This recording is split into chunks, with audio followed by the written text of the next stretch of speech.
ਕੀ ਹਾਲ ਆ ਪੰਜਾਬੀਓ? ਸਤਿ ਸ਼੍ਰੀ ਅਕਾਲ। 50% ਲੜਾਈ ਅਸੀਂ ਜਿੱਤ ਲਈ। ਦੋ ਕਾਨੂੰਨ, ਪਰਾਲੀ ਦਾ ਤੇ ਬਿਜਲੀ ਦਾ ਕਾਨੂੰਨ, ਜੋ ਸੰਸਦ ਵਿੱਚ ਲਿਆ ਰਹੇ ਸੀ, ਉਸ ਤੋਂ ਪਹਿਲਾਂ ਉਹਨਾਂ ਨੇ ਰੋਕ ਲਏ। ਕਿਸਾਨਾਂ ਦੀ ਇਹ ਬਹੁਤ ਵੱਡੀ ਜਿੱਤ ਹੈ। ਨਹੀਂ ਦੋਸਤੋ, ਇਹ ਕਾਨੂੰਨ ਵੀ ਬਹੁਤ ਖਤਰਨਾਕ ਸੀਗੇ, ਜਿਵੇਂ ਖੇਤੀ ਕਾਨੂੰਨ ਨੇ। ਕਾਨੂੰਨਾਂ ਤੇ ਤਾਂ ਆਪਾਂ ਫੇਰ ਗੱਲ ਕਰਾਂਗੇ। ਅੱਜ ਦਿਨ ਹੈ 31 ਦਸੰਬਰ।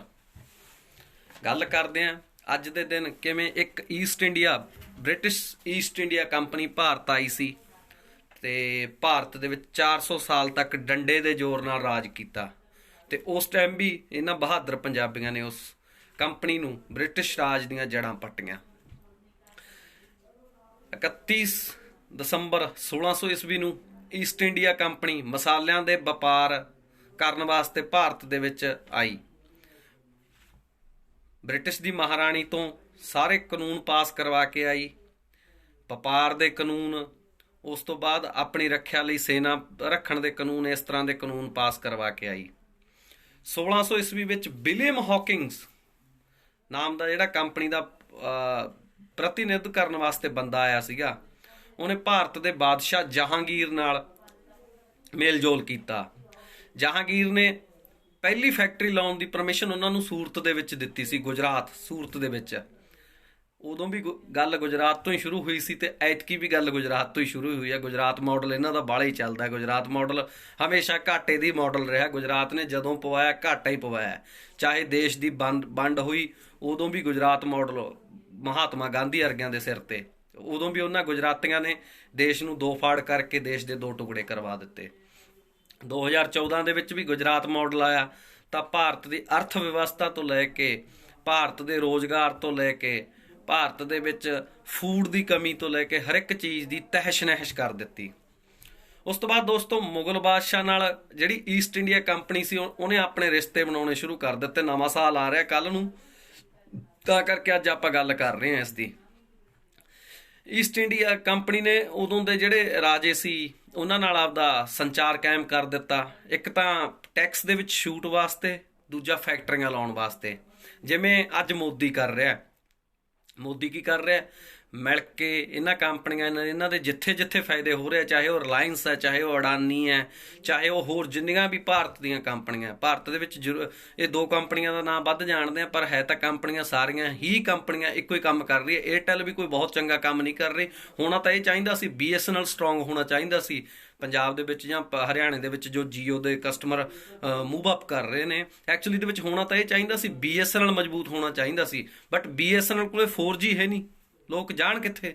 ਇਹਨਾਂ ਨੇ BSNL ਦੀਆਂ ਲੱਤਾਂ ਤਾਂ ਇਹਨਾਂ ਨੇ ਲੱਤਾਂ ਪਹਿਲਾਂ ਹੀ ਵੱਢ ਚੁੱਕੇ ਸੀ ਦੋਸਤੋ। ਸਰਕਾਰ ਆਪ ਖੁਦ ਵੱਢ ਚੁੱਕੀ ਸੀ, ਕਿਉਂਕਿ ਉਹਨੂੰ 2G ਤੇ ਛੱਡਤਾ। 4G ਜਮਾਨਾ 4G ਦਾ ਜਾਣ ਬੁੱਝ ਕੇ ਉਹਨੂੰ 2G ਤੇ ਛੱਡਤਾ ਦੋਸਤੋ। ਇੱਕ ਗੱਲ ਥੋੜੀ ਜਿਹੀ ਵਿੱਚ ਆ ਗਈ, ਇਹ ਜੀਓ ਉਹ ਕੰਪਨੀ ਜਿਹਦੇ ਸਾਰੀ ਦੁਨੀਆ ਦੇ ਵਿੱਚ ਕਿਰਾਏ ਤੇ ਦਫ਼ਤਰ, ਠੀਕ ਹੈ। BSNL ਉਹ ਕੰਪਨੀ ਜਿਹਦੇ ਕੋਲ ਆਪਦੀ ਹਰ ਇੱਕ ਥਾਂ ਤੇ ਜ਼ਮੀਨ। ਤੁਸੀਂ ਬਠਿੰਡੇ ਦੇ ਵਿੱਚ ਜਾਂ ਕਿਤੇ ਵੀ, ਜਿੱਥੇ ਵੀ ਆਪਦੇ ਸ਼ਹਿਰ ਦੇ ਵਿੱਚ, ਤੁਸੀਂ ਆਪਦੇ ਸ਼ਹਿਰ ਦੇ ਵਾਸੀ ਹੋ, ਉੱਥੇ ਦੇਖ ਲਿਓ ਤੁਸੀਂ, ਉੱਥੋਂ ਦੀ ਸਭ ਤੋਂ, ਉਸ ਜ਼ਿਲ੍ਹੇ ਦੀ ਸਭ ਤੋਂ ਕੀਮਤੀ ਜਗ੍ਹਾ BSNL ਕੋਲੇ ਹੈ। ਕਿਰਾਏ ਤੇ 2600 ਸਕੁਆਇਰ ਫਿਟ ਦੇ ਵਿੱਚ ਕਿਰਾਏ ਤੇ ਕੰਮ ਕਰਨ ਵਾਲੀ ਜੀਓ ਕੰਪਨੀ ਕੋਲੇ ਤਾਂ ਕਰੋੜਾਂ ਖਰਬਾਂ ਰੁਪਈਆਂ ਦਾ ਇਨਫਰਾਸਟ੍ਰਕਚਰ ਹੈ, ਪੈਸਾ ਹੈ। ਤੇ BSNL ਕੋਲੇ ਕਿੱਲਿਆਂ ਦੇ, ਸ਼ਹਿਰਾਂ ਦੇ ਵਿੱਚ ਕਿੱਲਿਆਂ ਦੇ ਹਿਸਾਬ ਨਾਲ ਜ਼ਮੀਨ ਹੈ। ਤੇ BSNL ਭਾਰਤ ਦੀ ਸਭ ਤੋਂ ਗਰੀਬ ਕੰਪਨੀ ਹੈ। ਹੁਣ ਤੁਸੀਂ ਸਮਝ ਹੀ ਗਏ ਹੋਵੋਗੇ ਕਿਵੇਂ, ਕਿਉਂਕਿ ਪ੍ਰਧਾਨ ਸਾਹਿਬ ਪਹਿਲਾਂ ਤੋਂ ਹੀ ਆਪ ਵੇਚ ਰਹੇ ਆ, ਉਹਨੂੰ ਸੇਲ ਹੀ ਆਪ ਕਰ ਰਹੇ ਆ। ਮਾਰਕੀਟਿੰਗ ਐਗਜ਼ੀਕਿਊਟਿਵ ਪ੍ਰਧਾਨ ਮੰਤਰੀ ਨਰਿੰਦਰ ਮੋਦੀ ਹੈ ਜੀਓ ਦੇ। ਦੋਸਤੋ ਹੌਲੀ ਹੌਲੀ ਫਿਰ ਅੰਗਰੇਜ਼ਾਂ ਨੇ ਇੱਥੇ ਫੈਕਟਰੀਆਂ ਲਾਉਣੀਆਂ ਸ਼ੁਰੂ ਕਰ ਦਿੱਤੀਆਂ ਭਾਰਤ ਦੇ ਵਿੱਚ, ਤੇ ਫੈਕਟਰੀਆਂ ਦੀ ਰੱਖਿਆ ਲਈ ਫਿਰ ਸੈਨਾ ਭਰਤੀ ਕਰਨੀ ਸ਼ੁਰੂ ਕਰ ਦਿੱਤੀ। ਭਾਰਤ ਦੇ ਰਾਜਿਆਂ ਨੂੰ ਇੱਕ ਹੋਰ ਝਾਂਸਾ ਦਿੱਤਾ, ਕਹਿੰਦੇ ਅਸੀਂ ਜਿਹੜੀ ਇਹ ਸੈਨਾ ਰੱਖ ਰਹੇ ਹਾਂ, ਅਸੀਂ ਇਹ ਤੁਹਾਡੇ ਫਾਇਦੇ ਲਈ ਰੱਖ ਰਹੇ ਹਾਂ, ਤਾਂ ਕਿ ਅਸੀਂ ਭਾਰਤ ਦੇ ਉੱਤੇ ਜਿਹੜੇ ਬਾਹਰੀ ਹਮਲੇ ਹੋਣਗੇ ਉਹਨਾਂ ਤੋਂ ਅਸੀਂ ਭਾਰਤ ਨੂੰ ਬਚਾਇਆ ਕਰਾਂਗੇ। ਉਸ ਟਾਈਮ ਕੀ ਹੋ ਰਿਹਾ ਸੀ ਦੋਸਤੋ? ਔਰੰਗਜ਼ੇਬ ਸਟਰੋਂਗ ਰਾਜਾ ਸੀ। ਅੰਗਰੇਜ਼ਾਂ ਤੋਂ ਬਾਅਦ, ਔਰੰਗਜ਼ੇਬ ਦੀ ਮੌਤ ਤੋਂ ਬਾਅਦ, ਬਹਾਦਰ ਸ਼ਾਹ ਜ਼ਫਰ ਵਰਗੇ ਜਾਂ ਤਾਂ ਆਪਸੀ ਲੜਾਈ ਦੇ ਵਿੱਚ ਘਿਰ ਗਏ, ਜਾਂ ਫਿਰ ਰਹਿੰਦੇ ਖੂੰਹਦੇ ਜਿਹੜੇ ਉਹ ਅਯਾਸ਼ੀਆਂ ਕਰਨ ਲੱਗ ਗਏ। ਹੌਲੀ ਹੌਲੀ ਆਪਸ ਵਿੱਚ ਲੜ ਕੇ ਮਰ ਗਏ। ਉਸ ਤੋਂ ਬਾਅਦ ਈਸਟ ਇੰਡੀਆ ਕੰਪਨੀ ਨੇ ਭਾਰਤ ਨੂੰ ਗੁਲਾਮ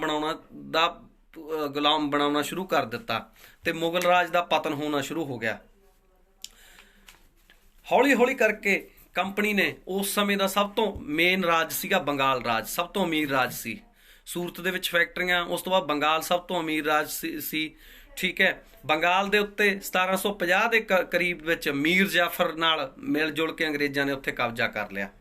ਹੌਲੀ ਹੌਲੀ ਕੰਪਨੀ ਸਿੱਧਾ ਰਾਜ ਕਰਨ ਲੱਗ ਗਈ। ਜਿਵੇਂ ਅੱਜ ਰਿਲਾਇੰਸ ਕਿਰਾਂ ਤਾਂ ਕੰਪਨੀ ਦਾ ਕੰਮ ਕਰ ਰਹੀ ਹੈ, ਪਰ ਹੌਲੀ ਹੌਲੀ ਬਾਅਦ 'ਚ ਜਾ ਕੇ ਕਿਵੇਂ ਇਹ ਵੀ ਰਾਜ ਕਰਨ ਲੱਗ ਜੂਗੀ, ਐਵੇਂ ਹੀ ਰਾਜ ਕਰਨ ਲੱਗ ਜੂ ਜਿਵੇਂ ਈਸਟ ਇੰਡੀਆ ਕੰਪਨੀ ਕਰਨ ਲੱਗ ਗਈ। ਦੋਸਤੋ ਜਿਹੜਾ ਉਦੋਂ ਰਾਜਿਆਂ ਕੋਲੇ ਟੈਕਸ ਜਾ ਰਿਹਾ ਸੀ, ਉਹ ਟੈਕਸ ਹੌਲੀ ਹੌਲੀ ਈਸਟ ਇੰਡੀਆ ਕੰਪਨੀ ਕੋਲੇ ਆਉਣ ਲੱਗ ਗਿਆ। ਈਸਟ ਇੰਡੀਆ ਨੇ ਆਪਦਾ ਵਿਸਤਾਰ ਵਧਾਇਆ ਹੌਲੀ ਹੌਲੀ ਕਰਕੇ। ਈਸਟ ਇੰਡੀਆ ਗੁਜਰਾਤ ਤੋਂ ਫਿਰ ਉਸ ਤੋਂ ਬਾਅਦ ਚਲੀ ਗਈ ਬੰਗਾਲ ਚਲੀ ਗਈ। ਬੰਗਾਲ ਤੋਂ ਫਿਰ ਉਸ ਤੋਂ ਬਾਅਦ ਯੂਪੀ, ਪੰਜਾਬ, ਹੌਲੀ ਹੌਲੀ ਲਾਸਟ ਤੇ ਜਾ ਕੇ ਉਹਨੇ ਪੰਜਾਬ ਦੇ ਉੱਤੇ ਵੀ ਕਬਜ਼ਾ ਕਰ ਲਿਆ। ਜਦੋਂ ਤੱਕ ਉਹਨੇ ਪੰਜਾਬ ਦੇ ਉੱਤੇ ਕਬਜ਼ਾ ਕੀਤਾ ਦੋਸਤੋ, ਉਸ ਸਮੇਂ ਤੱਕ ਈਸਟ ਇੰਡੀਆ ਕੰਪਨੀ ਕੋਲ ਜਿਹੜੀ ਖੁਦ ਦੀ ਫੌਜ ਸੀ ਉਹ 3 ਲੱਖ ਦੇ ਕਰੀਬ ਹੋ ਚੁੱਕੀ ਸੀ। ਉਸ ਸਮੇਂ 3 ਲੱਖ ਦੀ ਫੌਜ ਬਹੁਤ ਵੱਡੀ ਫੌਜ ਸੀ। ਉਸ ਫੌਜ ਦੇ ਸਿਰ ਤੇ ਈਸਟ ਇੰਡੀਆ ਕੰਪਨੀ ਧੱਕੇ ਨਾਲ ਬਿੱਲ ਪਾਸ ਕਰਵਾ ਰਹੀ ਸੀ, ਧੱਕੇ ਨਾਲ ਆਪਣੇ ਹੁਕਮ ਚਲਾ ਰਹੇ ਸੀ। ਜਨਰਲ ਡਾਇਰ ਵਰਗੇ ਉਸੇ ਟਾਈਮ ਦੇ ਵਿੱਚ ਮਤਲਬ ਬੇਨਹੱਤਿਆਂ ਦੇ ਉੱਤੇ ਗੋਲੀ ਚਲਾਉਂਦੇ ਆ। ਵਿੱਚ ਵਿੱਚ ਝਪਟਾਂ ਹੋਈਆਂ, ਮਰਾਠਿਆਂ ਨੇ ਕੀਤੀਆਂ, ਫਿਰ ਉਸ ਤੋਂ ਬਾਅਦ ਬੰਗਾਲ ਵਾਲਿਆਂ ਨੇ ਝਪਟਾਂ ਕੀਤੀਆਂ, ਪਰ ਕਿਸੇ ਦੀ ਕੋਈ ਕਾਮਯਾਬ ਨਹੀਂ ਹੋਈ। ਲਾਸਟ ਤੇ ਜਾ ਕੇ 1901-1902 ਦੇ ਕਰੀਬ ਜਿਹੜਾ ਮੋਰਚਾ ਸੀ ਇਹ ਫਿਰ ਪੰਜਾਬੀਆਂ ਕੋਲੇ ਆਇਆ। ਇਹ ਪੰਜਾਬੀਆਂ ਨੇ ਫਿਰ ਇਸ ਮੋਰਚੇ ਨੂੰ ਜਿੱਤਿਆ। ਅੱਜ ਦਾ ਇਤਿਹਾਸ ਹੈ ਦੋਸਤੋ, ਯਾਦ ਰੱਖਿਓ। ਕੰਪਨੀਆਂ ਹੌਲੀ ਹੌਲੀ ਜਦੋਂ ਇੱਕ ਕੰਪਨੀਆਂ ਨੂੰ ਪ੍ਰੋਫਿਟ ਜ਼ਿਆਦਾ ਹੋਣ ਲੱਗ ਜੇ ਤਾਂ ਉਹ ਕੰਪਨੀਆਂ ਆਪਦੀਆਂ ਸਾਰੀਆਂ ਪਾਵਰਾਂ ਲੈ ਲੈਂਦੀਆਂ। ਹੌਲੀ ਹੌਲੀ ਕਰਕੇ ਉਹ ਰਾਜ ਕਰਨ, ਪਹਿਲਾਂ ਤਾਂ ਉਹ ਸੋਚਦੀਆਂ ਵਪਾਰ ਤੋਂ ਬਾਅਦ ਰਾਜ ਦੀ ਦਿਲਚਸਪੀ ਪੈਦਾ ਹੋ ਜਾਂਦੀ ਹੈ। ਜਿਵੇਂ ਹੁਣ ਪ੍ਰਧਾਨ ਤਾਂ ਸ਼ਾਇਦ ਐਂ ਸੋਚਦਾ ਵੀ ਮੈਂ ਆਪਦੇ ਟਾਈਮ ਤੱਕ ਨਜ਼ਾਰੇ ਲਊਂਗਾ ਟੈਕਸ ਦੇ ਸਿਰ ਤੇ, ਕਿਉਂਕਿ ਪੈਸਾ ਬਹੁਤ ਜ਼ਿਆਦਾ ਇਨਵੈਸਟ ਕਰ ਰਹੇ ਆ ਅੰਬਾਨੀ ਅਡਾਨੀ। 5000 ਕਰੋੜ ਰੁਪਏ ਦਾ ਪ੍ਰਧਾਨ ਮੰਤਰੀ ਹੈ। ਤੇ ਜੇ ਵਿਦੇਸ਼ੀ ਦੌਰਿਆਂ ਦੀ ਗੱਲ ਕਰੀਏ ਦੋਸਤੋ, ਕਰੋੜਾਂ ਖਰਬਾਂ ਰੁਪਏ ਪਰ ਡੇ ਦੇ ਚਾਰਜਸ ਹੋ ਰਹੇ ਆ।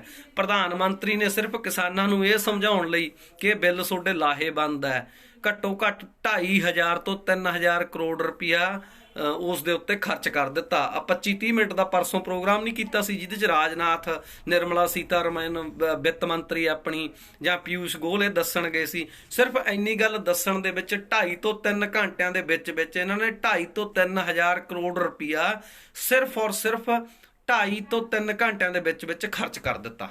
ਹੁਣ ਤੁਸੀਂ ਹਿਸਾਬ ਲਾ ਸਕਦੇ ਹੋ ਭਾਰਤ ਦਾ ਕਿੱਡਾ ਮਹਿੰਗਾ ਪ੍ਰਧਾਨ ਮੰਤਰੀ ਹੈ। ਦੁਨੀਆ ਦੇ ਵਿੱਚ ਸ਼ਾਇਦ ਇੰਨਾ ਕੋਈ ਰਾਜਨੀਤਿਕ ਮਹਿੰਗਾ ਬੰਦਾ ਹੀ ਨਹੀਂ ਹੈਗਾ ਜਿੰਨਾ ਆਪਣਾ ਪ੍ਰਧਾਨ ਹੈ ਇਕੱਲਾ। ਜੇ ਜਾਣਕਾਰੀ ਇਨਫੋਰਮੇਟਿਵ ਲੱਗੀ ਤਾਂ ਦੋਸਤੋ ਸ਼ੇਅਰ ਜ਼ਰੂਰ ਕਰ ਦਿਓ, ਠੀਕ ਹੈ। ਅੱਗੇ ਕੋਈ ਹੋਰ ਤਰੀਕ, ਹੋਰ ਘਟਨਾ ਦੇ ਹਿਸਾਬ ਨਾਲ ਜਾਂ ਜਿਹੋ ਜਿਹਾ ਵੀ ਮਾਹੌਲ ਸਿਰਜਿਆ ਜਾਂਦਾ ਆਪਾਂ ਉਸ ਦੇ ਮੁੱਦੇ ਦੇ ਉੱਤੇ ਗੱਲ ਕਰਾਂਗੇ। ਬਹੁਤ ਬਹੁਤ ਧੰਨਵਾਦ।